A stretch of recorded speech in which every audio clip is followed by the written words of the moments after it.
as said, security in the sector of connected and automated mobility is a topic I usually work in, and I have also contributed to this ENISA report on this topic. And just to clarify, the CAM abbreviation I will be using from time to time today is not the message type cooperative awareness message according to the ETSI standard, similar to the basic safety message.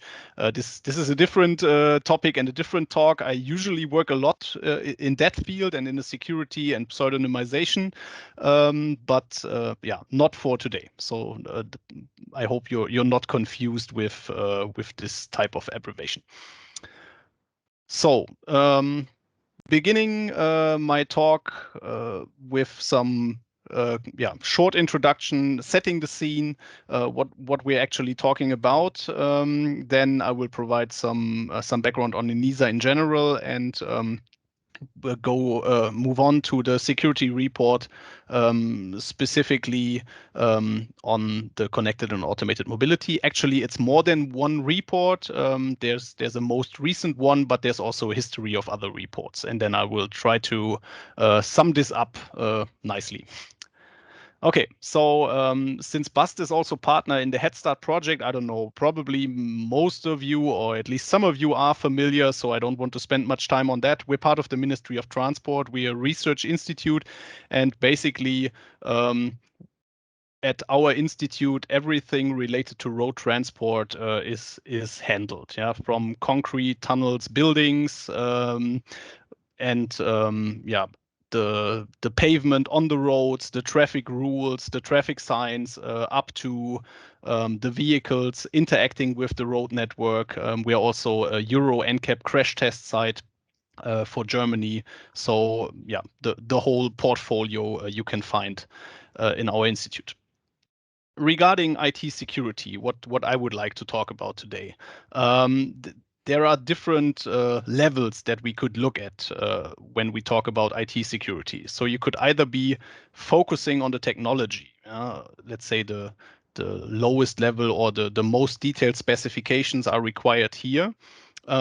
This is basically close to the architecture that we have seen also in the previous presentation. But there's more to it, because you also have to operate these systems in a secure way. So there's a more process-oriented layer to it, and beyond that, you also have organizational policies, company policies, or industry guidance, and let's say a general framework that you're operating these systems in.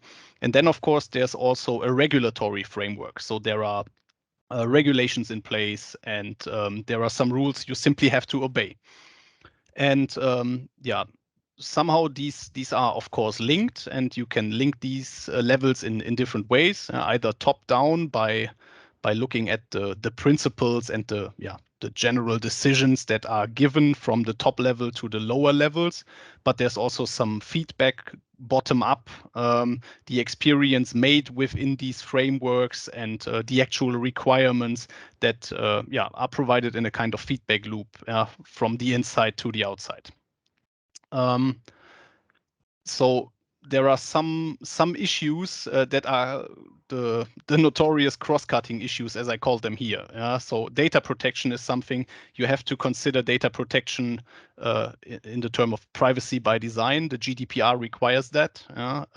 But you also have to monitor your processes. You have to redo them. You have to to adjust your processes. And the same holds true for an information security management system, for example. You cannot simply operate a highly secure component with a trust anchor or a secure element if everybody is allowed to do whatever they want to do with it in process-wise. That won't work.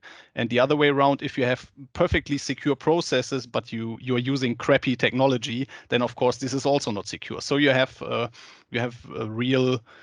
to ensure security across different levels. This is just what I wanted to provide as a background in terms of what types of levels we are talking about, and to to share a part of the conclusion, we're not talking about the lowest level and the detailed specifications when it comes to the works of ENISA in that sector. So moving on to ENISA, just to provide some general background, I've just gathered a few facts. I don't know if you're familiar with these facts or if you're completely new to the agency. So as it's called, European Agency for Cybersecurity, it's quite clear what the topic is they're dealing with. The abbreviation originates from its former name, European Network and Information Security Agency. So it has been enacted by several acts from time to time, which had to be renewed every, I think it was 4 years or something like that. It only became permanent in 2019 with the Cybersecurity Act. There was the role for a new permanent agency in Europe. It's a rather small agency compared to many other agencies that the European Union is running, but besides the permanent employees, there are many different external experts and contributors like myself who compose the different working groups that are chaired or called for by ENISA. So writing such a report, you usually have 1 or 2 employees of ENISA who guide through the process and who consolidate the inputs. But lots of the work is done by external experts from the public and from the private sector. As the name says, it's the Center of Expertise for Network and Information Security, and ENISA is in the first place working with the member states, but also interacting with all the different public and private stakeholders. And the goal is to improve in terms of cybersecurity, resilience, and to make sure that the European markets are protected and the business communities are protected. And also the implementation of the NIST directive with its different sectors as depicted here in the lower right. This is something where ENISA has a role in. When we look at one of the specific sectors, especially the one that is most interesting for us, smart cars or connected and automated mobility, we are, of course, talking about a very wide ecosystem. Yeah, you have many different actors. You have road infrastructure. You have cars. You have many suppliers. You have a tiered network of providers and so on. You have already a high level of connectivity, and it's further increasing. It's a quite complex behavioral system. You have artificial intelligence increasing, and referring to the previous talk, it's what it's called cyber physical system. You have many actors, sensors, so it's not an isolated IT system, but it's interacting with the real world. In terms of connected and automated mobility, ENISA is working with many different DGs of the European Commission. There are also projects popping up under the New Horizon calls, and there's quite a lot of work to do. So now coming to the, let's say, to the main aspect of this talk, the reports on connected and automated mobility. As I said, it's not one isolated report containing some recommendations, but there's a history of reports. It started with this one, the good practices, which is a quite comprehensive look at the assets, the threats, the risks, and attacks. Basically, this is breaking it down into 3 segments: policy, organizational, and technical. And then the next report that ENISA published is taking the results up and mapping it to a kind of inventory of what is already there, making it a bit more concrete. And the latest report containing the recommendations is basically then again the consolidation of the previous reports and giving recommendations in the sectors that have been identified before. So just giving a brief look into the 3 different reports. So the first one also didn't start from scratch. Actually, it was a kind of update picking up results from a previous report from 2016. The research methodology is depicted here. It consisted of desktop research, questionnaires, and a consolidation phase, together with many different experts from different sectors, identifying the assets, the threats, and also giving kind of template how to assess these things. Still, as I said, this was done on a quite generic level, so not actually mapping this against the stakeholder landscape that we see. Of course, it's not completely isolated from the real world, but it's still rather generic.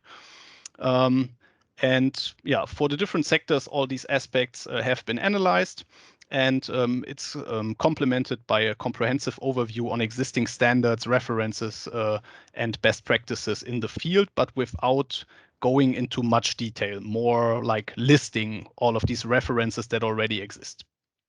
Here again, the three segments that I've already mentioned. So then the next report, which was taking up on this, was the cybersecurity stock taking. The methodology depicted is basically the same. It created a more complete overview or more up-to-date overview of the ecosystem with all the different stakeholders as depicted up here. And for each of the circles that you see, OEMs, Tier X suppliers, infrastructure, and so on, you will find the relations of the respective actors with others in a mandatory fashion, voluntary, or a kind of mixed. And you have sections describing these interactions and what is meant by them. So if you have like an N to N minus N relation here, this is already quite some work to read through that. And there are also canvases created for different services and infrastructures that are used within the CAM ecosystem. And there are some first challenges and measures identified. You will see them on the next slide here. So you can, for example, map the different services according to where they are the most applicable.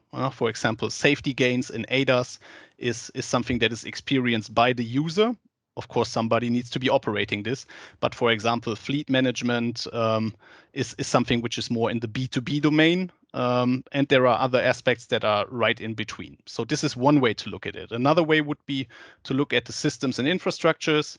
There's another type of mapping. Don't be confused by the colors. There's no deeper meaning to the reappearing colors also on the next slide. But there are different ways to structure the different elements depending on what you look at it. On how you look at it. So on the next one, there are also some challenges on a very high level. There is a description of the challenges and some measures identified, but there's not that much detail provided on these challenges and measures. But there's also a questionnaire simply to get a feeling of how widespread the implementation is at the current point in time. So for example, if you look at the risk and ecosystem management, this is the figure I've picked here. Unfortunately, they are in the wrong order or in the reverse order. I don't know why, but if you have one aspect here is communication with cybersecurity incident response teams. Do you have this implemented already? Like 1/3 doesn't even know. Some have it implemented, like 15% or so. So this is the kind of insights you get from this type of questionnaire, and this is done for all of these domains, so to say. And this is what then provided a basis for the next report with the recommendations. So again, this is taken up. The ecosystem has been analyzed in the previous report. And here we have more focus put on the actual challenges. Those are depicted here. The different categories of challenges are then described with a lot more detailed recommendations. I don't have the time to go through all of them right now, but just to give an example of what this looks like and how the targeted audience is also reflected in this analysis, I've picked two examples, which are shown on this slide here. So one aspect is, for example, the fragmented regulatory environment. So that's not about harmonizing the whole world with the US and China and the European Union, but also within Europe, there are many different regulations on all different aspects. So who is in charge of that? Of course, this is nothing that all of the stakeholders can deal with or can solve. This is addressed at national authorities, policymakers, regulatory bodies, road authorities, those who are in charge of these regulatory frameworks. And the recommendations here define a certain scope. The requirements have to be clear and not up for interpretation. It's encouraged to engage in harmonization also with others. Standardization should be fostered. Funding schemes can help to harmonize all of these aspects, and many more recommendations are given for this type of challenge. So these would be the measures mapped to this. Another example would be the lack of expertise and skilled resources for this cybersecurity topic. This is basically an issue for all of the stakeholders. So here we have a rather restricted set of actors who can do something about it. If we think of this large circle with many different actors. Here's a small subset, and here's a quite wide subset. And these recommendations are completely different than the ones given for this challenge. Here it's more about education and training, exchange with the normal IT and the operational technology, production line technology, and so on. Developing company culture to involve the cyber culture more in the future, and to participate in ISACs, for example. Those are aspects that are relevant in this context. And of course, it's again different, for example, for the lack of top management support. How to involve these topics in company strategies, for example. This is the level of the most recent report. So now trying to sum this up somehow. I've started with this figure. We have all the different levels. I've already said ENISA is not looking at the very detailed implementation level.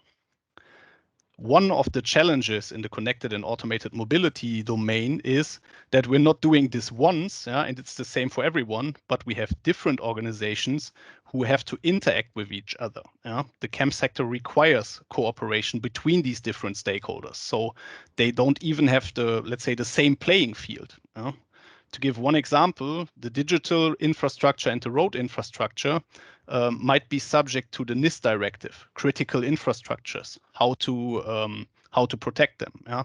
There are regulations in place which might be different in each member state. For vehicles, the regulation is a different one. For example, type approval, UNECE regulations, over-the-air updates, and so on. So there are, of course, similarities and links, but basically the applicable regulations are different. So what ENISA is looking at is basically on the upper levels, giving guidance for this complex system and providing an overview and listing the challenges that are part of this overall system. Not looking into the detailed implementation, but providing an overview and outlining the conditions for a hopefully successful framework to operate in the CAM sector. To sum this up from a different point of view, what is the audience for these reports? Basically, it's relevant for all stakeholder groups in the CAM sector. So as long as you're interacting with others, this might be interesting for you to have at least a look at it. It's not that you have to read it from cover to cover for all of the reports, but if you have a look at the table of contents, you will certainly find some aspects that might be interesting for you. And of course, if you're interacting with other groups of stakeholders, you might also want to have a look at what the others are doing or what their challenges are, so it gives you a better understanding of the overall system. The different actors I have mentioned before, you can see them in the figures from public and private side. It comprises network operators, standardization, and so on, many more. And in terms of what level is addressed, it's addressing basically all levels from political and management down to the product owners who have to make sure that they produce products or that they create products that can be used successfully in combination with others. So why might this be helpful for you? If you're starting to get an overview, this is a very good starting point because it starts on a rather high level. It explains the basics and it goes down to a certain level of detail. Then you might want to have a look at other sources as well. In this complex ecosystem, this kind of guidance is quite helpful, I think. And in Germany, we say über den Tellerrand gucken, which means something like broaden your own horizon and look beyond what you're usually looking at. So it's not only so it's not sufficient to only focus on the stuff that you're dealing with or what your business is, but it helps to also have an understanding of the issues that others are facing because you're collaboratively working in the chem sector. So if you want to give it a look, for example, the link I provided here is it's called the IoT tool, but there also the smart cars are included. So it starts out with many different sections, and then you can simply click on smart cars, and then it goes into a bit more detail if you want to have a look at car control systems or back-end servers and so on. So it's it's a visual tool with some rather generic information, but it provides a good overview and you can see how things are linked together. And last but not least, if you look at the ENISA websites from time to time, you will also see that the connected and automated mobility domain is linked also to many other reports which are produced by different ENISA workgroups. So IoT is one example, cyber physical systems we've talked about, network security, but you also have a link to supply chain management, which is also comprising automotive sector and the uptake of artificial intelligence and so on. So there's really a lot to find on the ENISA websites, and maybe you want to give it a look. And one last personal note on the three reports that I have mentioned. I think it's an easy start to start with the most recent one. It's also the leanest one with I think about 30 pages or so. You see the condensed findings. And if you want to know more about the backgrounds and what led to these recommendations, you can then read or browse through the previous reports because they provide more and more background on how ENISA came to these conclusions. And this would conclude my talk for today. I'm looking forward to your questions.